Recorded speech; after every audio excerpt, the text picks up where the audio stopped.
গন্ডাছড়া মহকুমা সদরের সবজি বাজারের পুলিশের একমাত্র বিশ্রামাগারটি ঘূর্ণিঝড়ে তছনছ করে দেওয়ার সপ্তাহকাল পার হয়ে গেলেও বিশ্রামাগারটি পুনর্নির্মাণে এগিয়ে আসছে না কেউ। ফলে বিশ্রাম নিতে খোলা আকাশের নিচে রোদের প্রখরতাকে মাথায় নিয়ে বসতে বাজারে কর্তব্যরত পুলিশ এবং টিএসআর জওয়ানদের।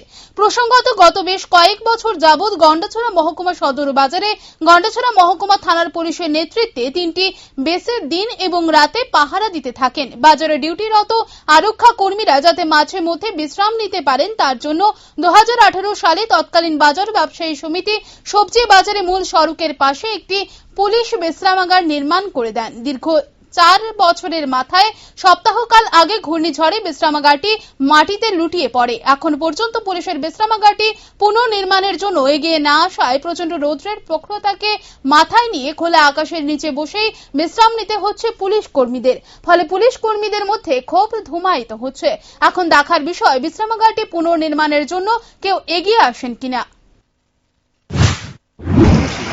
আপনি তো এই বাজারে ব্যবসায়ী, এই যে ঘরটা এটা যে ভেঙে পড়ছে, এটা কিসের ঘর আসলো? এখানে পুলিশরা আয়া ডিউটি করে বিশ্রাম করে সবসময় ভয় আগে বাজার সেক্রেটারি থাকতো ওটা দিত। তারপরে 30 তারিখের ঘূর্ণিঝড়ে এটা ফেলাই দিছে, ফেলাই দেওয়ার পরে এটা এখন আর ঠিক হয় না। মাঝে মধ্যে আমরাও আয়া বই রেস্ট করি বাতাস খাই।